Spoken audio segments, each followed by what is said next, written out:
welcome to All Things Green. I'm Shelby, here with my co-host Anton to discuss a variety of topics from across the sustainability universe. Anton, how are you today? I'm doing great. How are you doing, Shelby? I'm doing really well. I'm enjoying the spring, although I have to admit it's got my allergies running a little bit. Yeah. So excuse any, flumminess you might hear from me today. But with spring also comes all of the blooms. And last week, or really over the weekend on Earth Day, we talked about your garden and all of your native plants. So Yes, we did. Curious if anything is blooming these days. Well, I don't have a whole lot of blooms right now. I do have a leafing out persimmon tree, 2 of them actually in my front yard. So I'm excited about that. This is my first spring spending time with them. So it's going to be really fun to see them continue to grow this year. And Also, you'll bring in some persimmons for us eventually? Yes. Yeah, they'll probably be ripe around like November or December of 2025. Okay, we have a little bit of time to wait then. Anything else Yeah. going on in your backyard or your neighborhood? Well, we have a cottonwood tree in my backyard, and that's like a huge, like over 100 years old, like huge dinosaur tree. It's finally leafing out, but it's really messy, so I got to clean those gutters again. Yeah. Which is important because, as we learned in our last episode, those gutters help Yes. you collect all that rainwater that then flows into your Yeah. native plants, aerates Yes. the soil. It's a whole thing. Yes, but worst of all, we have the Cleveland pear, also known as the calorie pear, blooming. This is an invasive plant that spreads like wildfire. You're going to see this a lot in urban areas. It has this really beautiful white ornamental flower, but I don't know if you could smell it, but it smells terrible, like bodily fluids. I can smell it from here. Thank Yeah, you. yeah, no problem. For anyone who can't actually see and is just listening, Anton is attempting to put some sort of twig into my face. Yeah. I guess it's a calorie pear tree twig, yes? Yeah, I just ripped it off the street earlier today, and I didn't feel bad about it because it's invasive, so that's that. Well, it's beautiful. Invasive, bad. Smell, bad. But, Yeah. I mean, it is kind of a looker, so It I'll is a take looker. it. Yeah. Well, thanks for giving us the update on your backyard. Can I Absolutely. bring the mood down just a little bit? I guess sometimes we got to do that in this circle. I know. Well, we're covering things across the sustainability universe, and some of Yes. that is cool things growing in your backyard, and some of it is misinformation. So let's get into our first story today. Our story comes from the news source EcoWatch, Okay. and I want to talk a little bit about how we discuss climate change in textbooks. How's that sound to you? Okay. I'm intrigued where this is going. Yeah, so I guess I want to start by just framing this up with our experiences. So tell me a little bit about your experiences in school, whether you learned about climate change or global warming. Yeah, so I remember like right around 7th grade science, I remember learning a lot about like global warming. I think it was framed as like Yeah. the earth is warming, but like don't worry, we have these renewable energies that are gonna save us and it's all fine. Yeah, I think my experience was similar. Like I Yeah. remember learning about acid rain, Oh yeah, Being- that's a fun one. like a little bit freaked out about it, but then going home and talking about it at home, and it was like, well, I've never seen that, so it wasn't framed as something that I needed to do anything about, or really, as far as I remember, this like human caused problem. Yeah. And we even used the term global warming. I heard that a lot more when I was in middle and high school than I do now. I think we talk a lot more about climate change now. Yeah. Do you notice the same thing? Yeah, that kind of made its way into the conversation, the phrase climate change. I feel like I referred to it as global warming for a really long time. Honestly, I think I was maybe 19 or 20 years old when global warming was phased out for climate change. Yeah, and it is like more all inclusive because climate change is based on more than just global warming. Yeah, but of course, exactly. that's a huge issue. Well, let's talk a little bit about the particular story that we're referencing Please. here. So, in the state of Texas, which for anyone who doesn't know, Texas is actually where I lived prior to Ohio. I was in Austin, Texas for 5 years. So, I loved living in the state of Texas, but I'm not a fan of this move. In February of this year, the Texas State Board of Education voted to change its guidelines, and I'm going to quote this to get it exactly right, Okay. to emphasize the positive aspects of fossil fuels in science my. textbooks. Oh my. Yeah, positive take on fossil fuels. What's your immediate reaction Well, to I just that? want to pause there. Like, are these textbooks rooted in fact or evidence? I mean, I'm sure that they still talk about climate change a little bit, right? But are they trying to like play both sides a little bit here? They are trying to play both sides. So they're saying that essentially you should be able to get two opinions because this is something that's based on opinion. Yeah. Of course it's not. 99% of climate scientists agree that humans are the cause of the level of global warming and 100%. climate change that we're seeing. But the State Board of Education in Texas says global warming is part of natural fluctuations. And this just isn't based in evidence. This is based in money. And the board says it itself. They say, well, how can we not show the positive aspects of fossil fuels when fossil fuels fund our schools? Yeah, that's scary. And I think even the politicians, the elected members of the State Board of Education, there's probably contributions going to their campaign as well. Yeah, absolutely. I would assume so. We'd have to look a little deeper to know for sure or to what level. But yeah, that's the narrative even they are saying is, well, our schools rely on the funding that fossil fuels bring to the state of Texas. Texas is the #1 producer of energy in the U.S. They're actually also the #1 producer of green energy in the U.S. Wow. Yeah. Did you see that coming if I would have asked you like who you thought was #1? I wouldn't have guessed Texas. I probably wouldn't have either, but if you think about the geography of Texas, it makes sense. And that's a whole other story that we could talk about. But they have this vested interest in thinking about energy. And it brings me back to this session that I sat in on when I went to the last annual conference for the American Public Health Association. Yeah. Shout out APHA. You know I'm a public health professional. Yes. I love that conference. And I went to a session that was actually about how we market, how media portrays different scientific ideas that have scientific consensus behind them. Yeah. So they used climate change as an example of something that for decades, media tried to show both sides of. But really, this isn't a two-sided issue.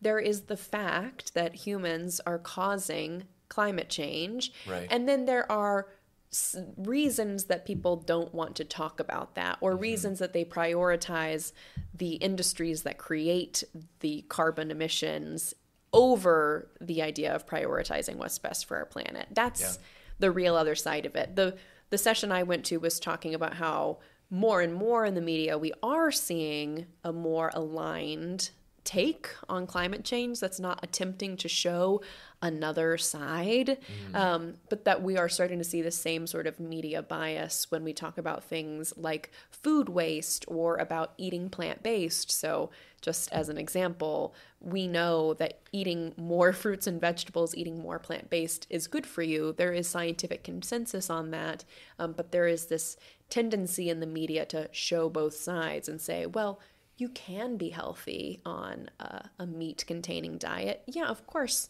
you can be, but the point of the science is that encouraging more fruits and vegetables is objectively better. Yes, 100%. And I see the correlation that you're talking about with that in the oil and gas industry. And I feel like people also will kind of understand that a lot of this is money driven. Like you were saying, it was money driven by the oil and gas industry. There's definitely a big factory farming incentive for people to market that in the media as well. Exactly. And one other thing I want to say about this is just that Texas is such a big player in the textbook market. They make up about 10% of the national textbook market. Like they make textbooks there? They are purchasers of about 10% of that. Oh, wow. Okay. So if you think about someone who's creating a product, whether it's a shoe or a textbook, you want something that's going to appeal to a lot of people. So if 10% of your market is requiring that you have to show fossil fuels in a positive light, that might impact the way that textbook manufacturers put out content, because they don't want to isolate that 10% of their market and create a separate textbook for Florida or Ohio or Tennessee. Wow. So we could see ripple effects from the policy changes in Texas across the larger U.S. market. That's wild. How much sway Texas has just based on like population, I'm assuming? Yeah. Like just that political clout in their State Board of Education might influence what a student in Ohio is learning about. Yes, absolutely. So sorry to bring us down to earth, but I just thought it was really important that we talk about it, and then remind our audience that there are real scientific-based, evidence-based reasons to support the idea that humans are creating climate change as it's happening. And 100%. yeah, we shouldn't be talking about an other side when we're talking about the science. Yeah, exactly. Got to stick to the facts. Stick to the facts, yeah. Yeah. What else do you have for us today? Well, I got something. I wouldn't say it's the happiest story either, but, I wanted to talk about something crazy that's going on in Ohio. Mm-hmm. I don't know if you've heard about it, but there is a huge activist-led campaign right now to keep fracking out of Ohio's state parks. Have you heard anything about this? Only mildly. Why are we having to fight against having fracking in state parks? Yeah. Well, let me give you some context so that you can understand this issue. It's really complicated. In 2011, John Kasich, the governor of Ohio, he signed into law a bill that would allow the fracking in state parks. Oh, And so this has been going on for 12 years? 13 years? You would think. Like, he signed in this law, and why isn't there fracking in state parks? Well, there was actually such a big public outcry against this that John Kasich kind of just backed off. He didn't name anybody to the Oil and Gas Land Management Commission that the statute created. And that's the body that I'm going to be referring to. It's an administrative body that effectively will self-regulate and allow the oil and gas industry to lease land from public lands. Yeah, who's on that board? Well, it's a little bit sad. DeWine. DeWine is... Governor DeWine. Sorry for our non-Ohio listeners. Governor DeWine, he actually named 4 people to the board, and by statute, it has to be 2 oil and gas lawyers. One of them is a financial sector person. They aren't necessarily representing oil and gas, but we found him to not be too friendly towards the activists against his cause either. And then lastly, a park representative who, just to be honest, he's a total sellout. Like, he's just willing to send our lands to be fracked. Yeah. Tell me more about why this is a big deal. Like, what should my takeaway be from this? What does fracking look like in terms of the impact on the community? Yeah. Well, first of all, it's very anti-democratic. We being Buckeye Environmental Network and activists that are working on the Public Lands campaign, over 1,000 written comments from community members, over 30 in-person testimonies at these very niche hearings at the Oil and Gas Land Management Commission, just speaking in-person testimony. They haven't taken any of our testimony into consideration, but they, at the snap of a fingers, were willing to change their rules to accommodate the oil and gas industry better. So I think people should be outraged that their voices aren't being heard or taken into account. And a lot of their fears are based on health. What is this going to have on my health? What impact is this going to have on my health? Yeah, that's the main question I have is just what's that impact? I mean, what's the evidence say about the impact of having fracking nearby? Yeah, and a lot of it, we know for a fact, studies show that it raises your risk of cancer. It will do things like increase the rate of premature births, liver damage, stuff like that. So it's really bad stuff. It's air pollution, it's water pollution, it's all kinds of things, just being adjacent to these dirty industries. That makes sense to me. For anyone who doesn't really know, like, what does fracking look like? Like, why is it creating that kind of emissions or outcomes? Yeah, so for people who don't know what fracking is kind of like a little bit of a euphemism for taking a bunch of clean, fresh water, mixing it with a slew of toxic and radioactive chemicals, shooting it down into the earth at high pressures to get to the oil. Once you've fractured the earth, a lot of that slew of chemicals is going to leak into people's drinking wells over 1,000 feet away. And the runoff from this industry also is going to end up in our waterways. And this is all self-regulated as well. The Oil and Land Management Commission is going to be very friendly to the oil and gas industry. That sounds right to me. Do you know if anything has happened yet? Like, has fracking started in state parks? It hasn't started just yet. The Oil and Gas Land Management Commission, I should maybe just refer to it as the commission. Sure. The commission is in the process of accepting permitting agreements from oil and gas industries, and we actually have a public records request from ODNR, Ohio Division of Natural Resources. An oil and gas industry wants to put 15 fracking rigs on Salt Fork And to give you an idea of it, 17,000 acres is how big Salt Fork is. That's almost 1,000 acres per fracking rig. So, I mean, there's a lot of land on Salt Fork, but there's also a lot of chemicals now in Salt Fork as well. Yeah, that makes sense. And I'm going to venture a guess that maybe the state parks that are going to see more of this fracking are not the state parks that are in the areas where people have more power in their deeper pockets to push back against that. Is that an off-base assumption? It's not an off-base assumption. And honestly, I fear that the industry is so powerful that we're going to see this not only in our state parks. The statute is saying explicitly state lands. So, I mean, this can happen on a wildlife management area where people might go hunting or fishing or foraging.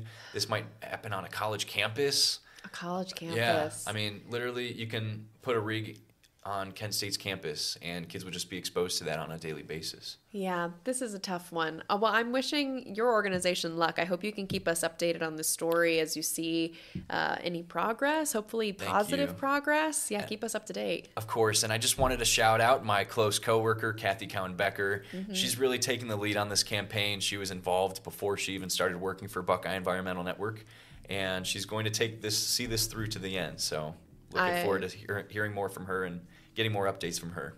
I love that. I love shouting out folks who are on the front lines who are really doing the work. So I'm glad you brought that to our attention. Let's shift to something that's maybe a little bit more fun. Okay, let's do it. I want to ask you about your diet. Okay. Because I just want to be more like you, Anton. Yeah. All right.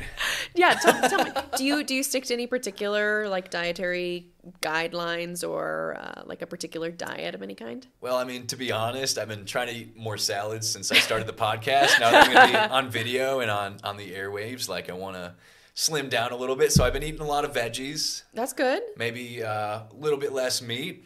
Okay. But honestly, as a Croatian, which for people who don't know where Croatia is, it's across the Adriatic Sea from Italy in the Balkan Peninsula.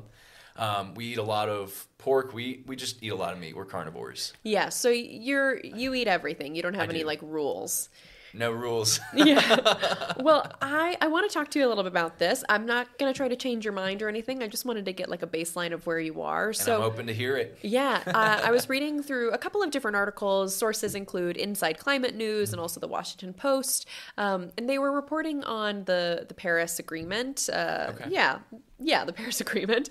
And looking at the idea of will we be able to hit the goals that were set in the Paris Agreement. And ultimately, researchers are saying there's no way we're going to be able to reach those goals of cutting carbon emissions and cutting greenhouse gases if we don't cut methane emissions. And methane emissions are primarily coming from the meat and dairy industries. Meat and dairy. Yes. So emphasis on the dairy, or I wouldn't say emphasis over meat. So let's look at some of the data here. Yeah. So according to the research, food systems alone will contribute up to 1 degree Celsius of warming by 2100, not helping us towards our goals of reducing planet warming. Yeah. Methane comes about 42% from the meat industry. Wow. Interestingly, 23% from the rice industry. We'll talk about that a little bit. Yes. And then 19% from dairy. So really, really heavy on meat, but still significant amounts coming out of these other industries. Yeah. I don't know if how that strikes you, knowing that, I also eat without any kind of restriction. Does that make you feel any type of way? I've definitely heard the way that the meat industry, dairy industry impacts climate change, increase in methane gas. It's made me change my buying habits a little bit. Like I'll try and at least buy from a local farm or something like that instead of going like the factory farm route. Yeah.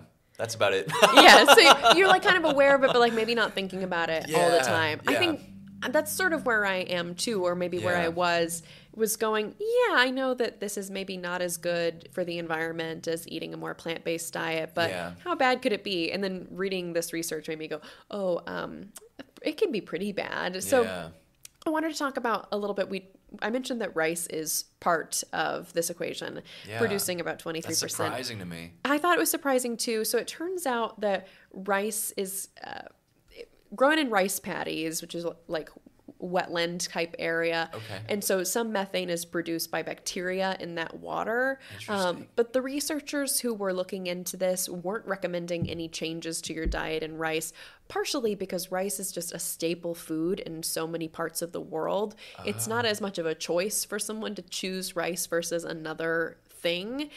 So that's not the people who we are primarily trying to focus on changing habits. And then also there are really viable ways to cut methane emissions coming out of rice paddies that are already starting to take place and can help reduce the impact there.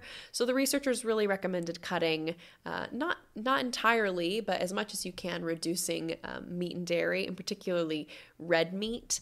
The methane coming from those industries is coming from gas that's built up in the animals. It's built up in cows, for example. You're talking about cow farts? Yeah, it's cow farts. That's what it is. Yeah, and burps. And burps. Yeah, Can't forget the burps. Yeah. I mean, really, it sounds funny when we talk about it, but it is this greenhouse gas that's like ruining our environment. Wow, and so there are ways that we can reduce the emissions just in the first place of how we treat these animals. So there are different livestock feeds that can reduce the amount of methane that comes out of those gas bubbles, whichever end they come out of. But really, it's also a consumer choice. When you hear this, are there things that you're thinking about as far as how you might adapt your diet or things you've tried in the past? Yeah. I've actually gone vegan once before. Yeah, how'd that go for you? It was good. I had a lot more energy. I probably sustained being a vegan for like 3 months. But if you don't know how to do it right, you kind of are starting to get a little bit unhealthy. So I would definitely have to, I'm definitely not opposed to cutting down on meat again or going meatless. Something that when I did figure out about the impact of methane emissions from the food industry, I cut down a lot on red meat. I hardly eat red meat anymore. Every now and again, I might still get like a nice juicy burger. I'm guilty. But and it's hard because we grow up that way, right? I mean, I said that I don't have any restrictions. I guess that's not entirely true in the sense that I have some self-imposed restrictions of when I eat certain things rather than what I eat. So I have no limits on what I will eat, but at home, I just don't cook meat. Yeah. That's stopped. A great way to do it. Yeah. It seemed like a really attainable goal. I think it was 2019 that I decided that I was going to stop cooking meat at home. I was inspired by a friend of mine who was vegan. I mean, she's probably been vegan for over a decade now. And she and I went on a vacation together to Mexico. Yeah. And before we left, I told her I was a little nervous because I didn't want to feel restricted when we were in Mexico on whether we could eat all these cultural foods, like really enjoy the trip, because I would have to be mindful of her vegan diet. And she goes, "Oh, I don't do that when I'm traveling." She just said, being vegan to me is a choice that I make for myself, but I don't want it to be something that restricts my ability to enjoy other cultures. And so when I travel, I'm not eating foods that have been factory farmed. I'm eating foods that have been grown locally. I'm eating to appreciate the culture. And she essentially just displayed this flexibility that it made me think, well, I could make some choices without feeling like, well, I have to be vegan or I have to be vegetarian. So I stopped cooking meat at home. And that way, when I want a burger, I just have that little extra barrier of, well, you're going to have to go get it. Yeah. If I really want it, I will. And maybe sometimes, maybe hopefully more often than not, that's enough for me to go, I don't really want to go out. I could probably make like a rice bowl with beans at home, and that would be something that's good for me and good for the planet. Yeah. Am I getting an invite for any vegetarian dinners over at your place? 100%, Anton. This week I made the best dinner. Let's hear it. It was harissa butter beans. Okay, butter beans. Yeah, if I can find the video that I stole this recipe from, I will 100% share it, but it was on Instagram and not someone that I regularly follow, so who knows if I'll be able to find it again. But he was just showing that you could put butter beans in a pan with like garlic and onion and then some harissa paste, which was spicy and warm, and butter beans are like this really big, as the name might suggest, buttery, soft bean. Delicious. I dipped some sourdough in there. Oh, it was delightful, and it was a complete protein. That's amazing. Really filling and also really tasty. Every bit as tasty as like an equivalent meat dish for me. That's really cool. Yeah, I've actually made a pasta recently. It was an egg noodle, so it's still vegetarian, not quite vegan, but yeah. Oh, mine wasn't either. I mean, it had some heavy cream in there, but yeah. every little bit helps. Yeah. So you handmade the pasta itself? I handmade it. So my grandmother has a pasta maker. I actually found out very recently that she made egg noodles. Amazing. You know, some years ago, but I dug it out of her basement and, you know, just kneaded the dough, made it from hand. It was really good. So yeah, it was a fun, I guess, vegetarian dish. I love that. So I'm not feeling left out. Yeah, definitely. Well, you know, you mentioned that when you tried to go vegan, some of the things that got in your way were just like not knowing how to do it right. And so I just want to put it out there that there is no right or wrong way to approach this. Any reduction is a good thing. Yeah. The researchers recommended keeping red meat to once per week, and that would keep us from from really surpassing these goals. That would make a huge impact. But you can also try things like just starting with a meat-free Monday. It doesn't even have to be vegan, but just not eating meat on Mondays. I have a whole cookbook on it that Paul McCartney wrote, the Meat-Free Monday cookbook. Is he a vegetarian? I guess so, or at least on Mondays he is. Or you can try things like what I'm doing and make it more setting. So eat whatever you want when you're going out with your friends so that socially you're enjoying your life, but then making certain choices for yourself when you're home. Ultimately, I would say just experiment with it and see what works for you. Who knows? Maybe I'll be going vegetarian 8 days a week. We'll see. 8 days a week. Yeah. I like that Beatles reference. Thank you. In the next 20 minutes, I'm going to go run to the grocery store and buy some butter beans. I think it'd be delicious. It's going to be good. I'll send you the recipe when I find it. Well, Anton, thanks so much for talking all things green with me. Do you want to let our listeners and viewers know how they can keep up to date with us? Yeah, absolutely. If you'd like to stay connected to us, be sure to follow us on Instagram and TikTok at One Planet Media. That's ONE1.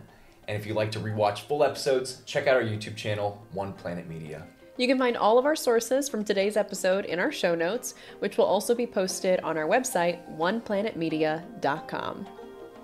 Well, we'll be back at the same time this Thursday to bring you more news. Thank you for being a part of the global sustainability movement.